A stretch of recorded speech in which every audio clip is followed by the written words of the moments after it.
about your operator. Have no fear, fellow citizens. The Mediator is here. Good morning and happy Resurrection Sunday. If you celebrate it, welcome to this week's edition of The Mediator with me, your host, Brian West, here to give you the top 8 headlines and developing news stories that made in this week, folks. Now, as usual, I'll give you the top 8 local headlines and developing news stories that made in first, followed by a movie clip, a skit, a trailer, or something that's going on in the community, or maybe some pictures. And then I'll give you the top 8 international headlines and developing news stories that made in this week, folks. So let's waste no time. Easter bunnies and rainbows. Let's get to it. Story number 1. Valley Foods gets some assistance from the state. A $314,925,000 state loan has been given to Valley Foods for an upgrade to its pouching capacity for its ready-to-eat meals that the company sells through contracts with the U.S. Department of Defense and others. For the others included like the military disaster relief and summer school programs. So this is all tied up in this program. Now this will help the company create 4 jobs and retain 77 others, according to a local Mediator report. Short report, but it just kind of goes. It doesn't go into detail, but it does say that they received this money. So that's why story number 1 made in this week. Story number 2: Austintown gets new township administrator. Mark Diapolito has been appointed to the new full-town township administrator in Austintown, with Michael Dockery set to retire July 1st. Diapolito is currently serving as assistant prosecutor in the Mahoning County Prosecutor's Office and has worked there for the last 5 years. That's why story number 2 made in this week. Story number 3: how a fired Newton Falls law director got hired in Youngstown. Joseph Fritz was sentenced last year to 1 year of probation after pleading guilty to a reduced charge of operating a vehicle while impaired. Now, Fritz was fired by Newton Falls and then given a second chance by Youngstown's current city law director, Jeff Libyan, now because of his record as a lawyer. That's why he was hired for Youngstown. Now, this is according to a local Mediator article published April 1st. It cites his extensive accomplishments as a lawyer, but his one downfall, and now he's been resurrected in the city of Youngstown. So let's see how this goes. Story number 3, that's why I made it this week. Story number 4: locals taking notice of distracted drivers. It is now illegal in Ohio under certain circumstances for anyone to use or hold a cell phone or electronic device while driving. The report published April 4th by the Mediator states that the law includes a 6-month grace period in which law enforcement will issue warnings as part of an effort to educate motorists about the law charges. Now, Governor Mike DeWine has made it clear that the new law is aimed at preventing crashes at the hands of people who are willingly distracted while driving. Hands-free devices, GPS, and emergency use are all permitted, as stated in the report.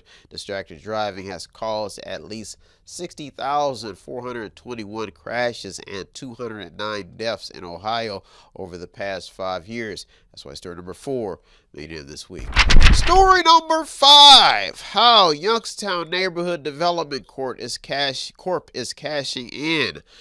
Youngstown's Neighborhood Development Corp has been pretty consistent in their business with Youngstown. The company is now receiving a $1.11 million grant from a state agency to provide emergency home repairs and handicap accessibility improvements to lower income Mahoning County homeowners. Now, according to a report published April 4th by the Mediator, the money will be used to make improvements to 373 housing units that will impact 1,007 people at or below 50% of the county's median income. Now, $50,000 is the county's median income. If you did not know that, that's why story number 5 made it in, because we will see how this develops over time with Youngstown Neighborhood Corp doing so much with the city's money and their money and everybody else's money. That's why story number 5 made it this week. Story number 6: low expectations predicted for the Valley primary. Here's why. Election directors are expecting a low voter turnout at this year's primaries.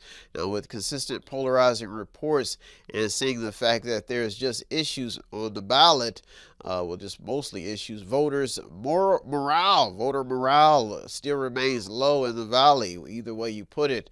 Voter IQ is also a concern, with activists pounding the pavement in rage for more informed and responsible voters. This is yet another story that is still developing. It almost made it to the top 2 this week. Voters in the Mahoning County taking notice. Big headline. Story number 7 and the top 2 local headlines and developing news stories that made it this week. If you ask me, why do I do this? Why waste my life if I am wasting it, trying to keep people informed? And I'll tell you, because I'm upset. I've lived a life of trials and tragedy. I've decided that I was going to do something positive with my time. I was going to be an informed citizen. I've been taking a beating for it. How sad is that? Story number 7. And that's how I became the mediator. Story number 7. How East Palestine has ignited railroad legislation. East Palestine, if you're nasty, country. If the East Palestine story has done anything, folks, it has ignited some heated discussions about how to minimize railroad disasters. The talk now is about litigation and technology that will transform railroad travel and hopefully make it safer. The East Palestine Railroad story is staying in the headlines due to continued health concerns and a small village concern about their future. The story is staying alive because the East Palestine spirit, if you're nasty, maybe, is staying in the headlines because it got nasty out there with little train derailment. Big headline. Let's hope the rain washes it away. Big headline. Story number 8 at the top local headline and developing news story that made it this week on Easter Resurrection Sunday for the local community. Folks, I've created my own universe. I don't have any other superheroes around me, so I have to save the day myself and try to save the world through mediation. It's all I have left, folks. Story number 8. What we learned from the windstorms. Ooh, the wind blowing and the rain. Children, it rain. Rain on the weather, 45, not stopping. Whoo, rain 49 and 49 not stopping. If weather teaches us one thing, folks, it teaches us to prepare for the worst. It also teaches us that nothing is certain. Some neighborhoods, and even nursing homes were left without power for a long time at all. No power. That means children and residents were left in the cold. Access to generators also was a dilemma. Stores were sold out, and some backup generators were overloaded and did not work. Lack of preparation was also a factor, and that's probably what got the story in, because the weatherman did give notice that the high winds were headed this way.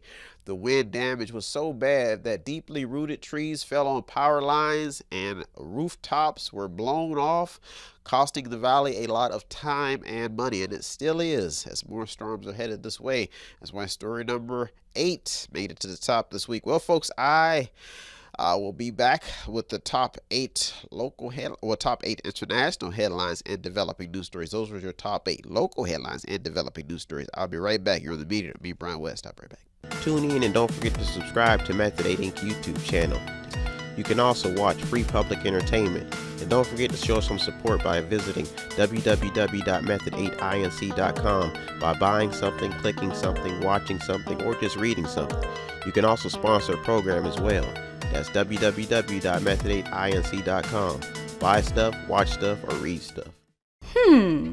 What does Method8inc.com Media Center have that I need?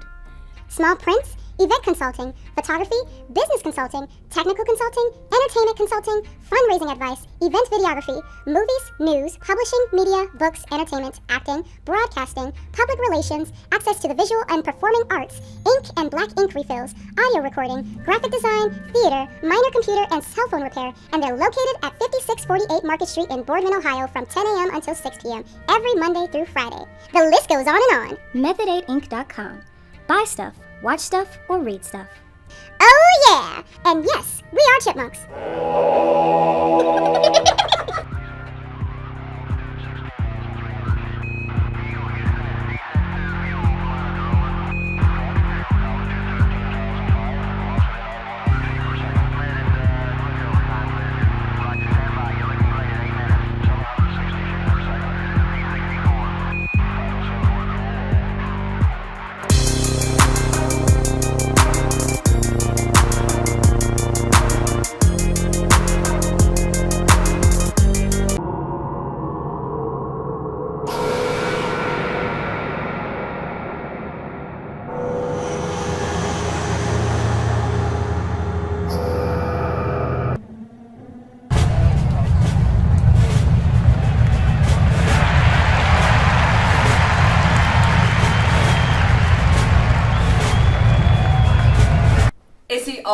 powerful that he will then stop time? This is justice, Elda. Now stop wasting my time and do as I say. Yes, I understand. If your motives are of justice, then there will be war. I pray that you're victorious. Do not pray for my compassion. If a lord shows compassion to the beast, then he himself is a beast. I will force the Lord of Escobar into my world. I will be the new Escobar. Welcome back. Welcome back. Now it's time to get to the top 8 international headlines and developing news stories that made this week, folks. It is Easter, Passover, Resurrection Sunday, however you want to call it.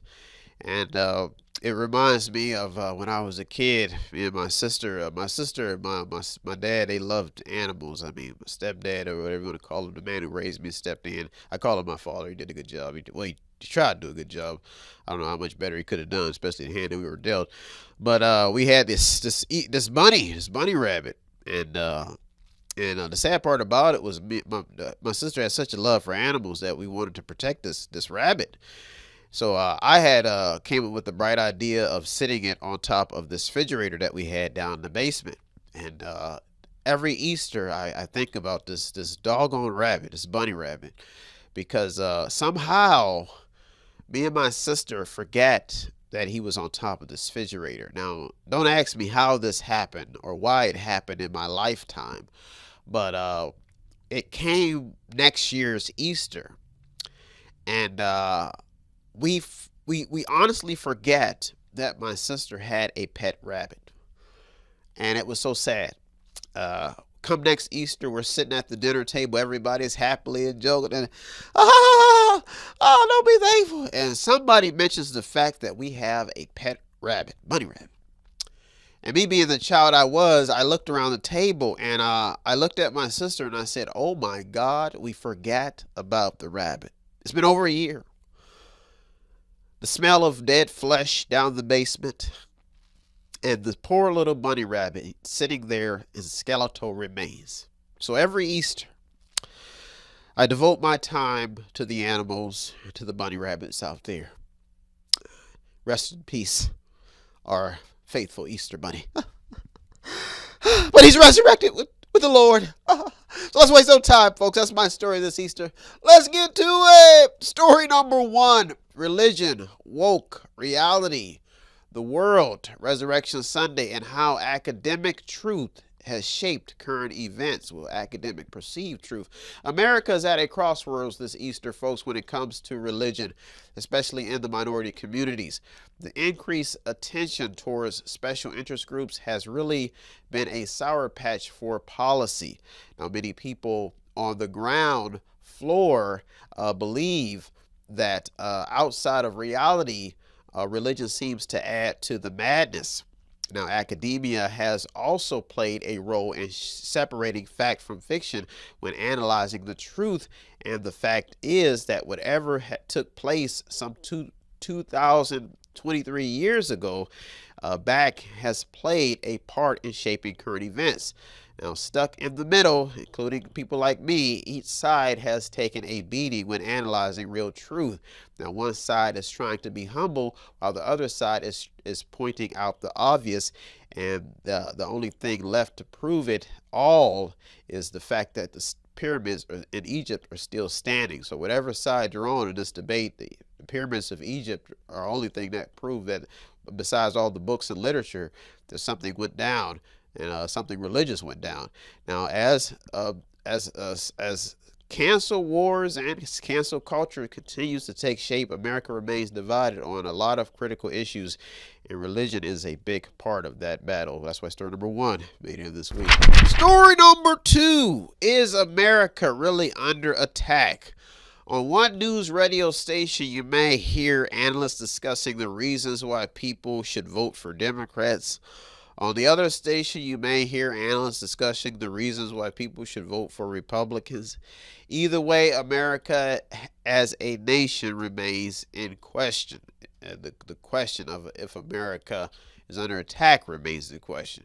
Now, if the country is under attack, people on the ground level of both sides seem to be fighting for some form of credibility that really involves a central focus to listen to both sides. So you have to sit in the middle and kind of take heat from both sides, which one right, which one wrong, and you have to look at the facts and the fictions and with how history was recorded. Now, the language is what's keeping the story in the headlines. The language, the foul language at that, because if you approach these issues from a middle central angle, it almost seems like some communities are flying on autopilot and other communities are flying on manual control, because the people that are caught in the middle are kind of trying to find a voice in this fight, and they're getting hung up on. Now, if America is under attack as a nation, as a country, it could have a lot to do with the foundation that keeps being resurrected. It means the old wounds being opened back up. Now, fake cops making traffic stops while robbing drivers in Cleveland is what got the story in, because if people have taken it that far to put the law what people vote for in their own hands, then maybe we are headed in the wrong direction. That's why story number 2 made it this week. Story number 3: why it's hard to talk politics in America right now. Now is important. News is important. The present day. Whom we decide to elect is also important. But if America needed to be educated, that's a but, about political affairs is coming at a hard knock cost. It means a lot of people are getting enlightened. Threatening exchanges on Facebook, violent family arguments, evictions, heated racial battles, and even divorces, all resulting in these debates. Now, whatever happened in the span of 20 years has changed the face of the political arena, and people are fighting for their candidates. Now, this story crept in after former President Donald Trump had to face off with a New York judge over the misuse of campaign funds and what he is calling a witch hunt, while also keeping his base hopeful for his re-election. Some type of resurrection by Donald Trump. That's what his base seems to want. Now, the election of the last 3 presidents has caused a different feeling in the field of American politics, thus making story number 3 a big headline. That's why I made it this week. Story number 4: oil and gas production in the headlines. High levels of potent planet heating gas has climate activists remaining in top headlines. Many activists are pleading with the ruling powers that be to keep politics out of what they feel is a real threat to the world. Now, the infighting continuing due to concerns about climate change. That's the biggest talking point. And that man has caused the climate to get warmer. Now, this debate remains in top headlines because the world needs fossil fuels. Energy wars remain in top headlines also, especially when it comes to cars and other traveling options. Heating homes, refrigerators, cooking, and air conditioning are all factors in this report. That's why it made it this week. It made it as number 4. Well, folks, those are our top 4 international headlines and developing news stories that made this week. I'll be right back with the top 4. So don't you go anywhere. You're on the Mediator. Me, Brian West. I'll be right back. If you want to check out the stories that almost made it in or did make it in, go to our Twitter feed on our website. Check out everything. All of the sources are there. Go to the website. It's method8inc.com, method8inc.com, where you can buy something, click on something, watch something, read something, or just sponsor a program. Welcome back. Now it's time to get to the top 4 international headlines and developing news stories that made this week. Folks, it is Easter Sunday, Resurrection Sunday, if you celebrate it, and the day that reverends probably will be feasting off of their congregation, waiting for their Easter bonus, especially with so many people probably attending church. And it used to always mystify me, especially as a child, at how excited reverends would get around this time of year. I mean, something would power these people up. I used to call it the purple juice, the holy water that they be drinking, and they get fired up. And I remember sometimes I watch this, I'd be flicking through the channels as a child, and I see this one reverend: if you could give me your offering, your blessing this Easter Sunday, we will receive a blessing. And he's always amazed me, but that's what we learn, and Kind of amazes me how reverends have kind of shaped the way of what we believe and how we believe and what they believe, and how some Christians are just cheap, leaving the reverends with nothing to pay their bills. So this Sunday, if you do anything, think about the Reverend and Jesus, because he's the reason for the season as they donned the purple cloth and gave the God-man, the Savior, his sentence for being just who he wanted to be, and that's himself, the healer, sent by, well, it says God himself. That's what the story says. So I think that's the story I have to stick to this holiday season if I myself don't want to be crucified for my own views, but I do try to be an independent thinker. But for you, I'll give you a purple Easter egg. How about that? Birth. Purity at its finest, in all forms of colors, in all forms of shapes and sizes, folks. Happy Resurrection Sunday. Well, folks, let's waste no time. Let's get to it. Story number 5. 385 tornadoes. Speaking of resurrection, the wind is resurrected.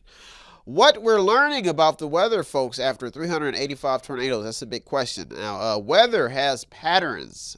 This can be proven with some hard science. Weather also is unpredictable, but can be tracked now with technology.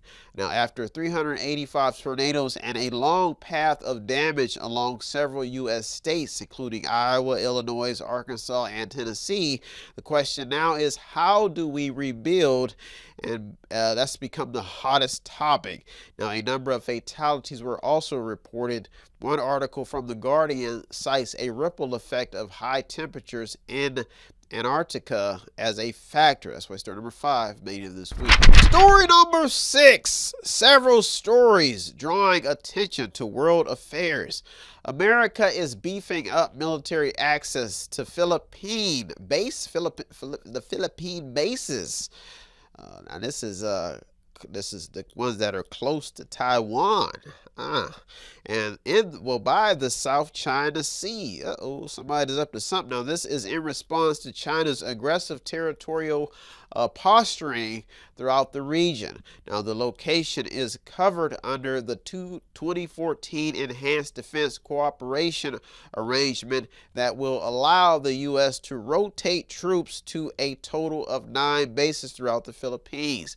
Now, every news story making headlines, the key word is every, show that the world, nations in the world are positioning themselves for a better hand in global affairs. Russia's war in Ukraine also remains on the radar. That's why story number 6 almost made it to the top 2 this week. Story number 7 and the top 2 international headlines and developing news story that made it this week. As we rock for Jesus on Resurrection Sunday, and we walk on water to thee. Story number 7. How long will America be in the micromanagement role, folks? Businesses are in the fight to keep customers, good employees, and their hard-earned money. Now, in an opinion piece stating that the feds probably should worry everyone. The piece is in Marketplace. It also says that the Fed chair, Powell's dysfunctional Fed is losing respect at home and abroad. This is big news. This is all after news of bank failures and the governing rules that, according to the piece, may have contributed heavily to current U.S. bank decision makings and their operations. So they're saying that the Fed could be caused. I thought it was COVID. I thought it was China. Now it's the Fed. I mean, who's really to blame? The opinion piece cites how the Fed has mishandled its interest rate hiking cycle. It also says that the Fed has faced insider trading allegations, stumbled in its supervision of banks, and through inconsistent communications. They're saying that the Fed is responsible for all these problems, and they're saying that in the result, it has fueled rather than calmed market volatility on several occasions, according to the report. It is a good read, and it does talk about current conditions, especially when it comes to the banking sector. That's why story number 7, the banking sector, always made to the top this week. Big headline. Story number 8 and the top international headline and developing news story that made it this week on Resurrection Sunday.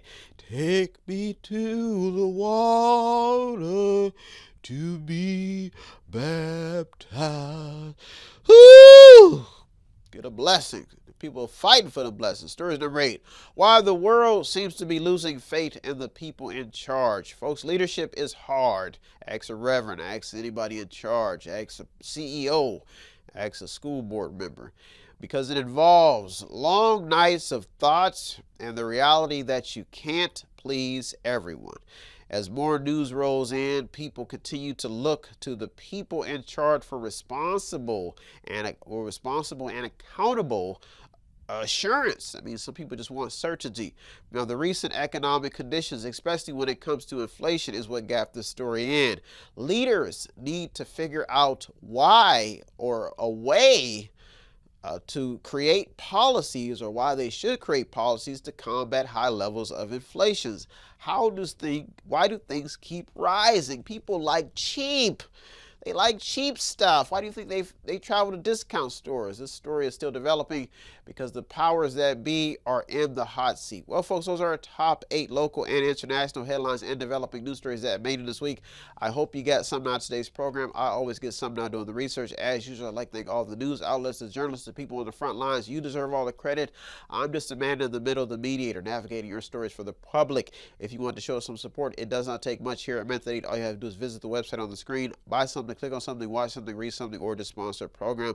Folks, I am out of here. I hope you all enjoy your holy week, your holy day, Resurrection Sunday. If you celebrated, I am out of here. Have a good week, everybody. Thank you for tuning to the Mediator this week with me, Brian West. I hope I've saved you somehow. Peace. Have no fear, fellow citizens. The Mediator is here.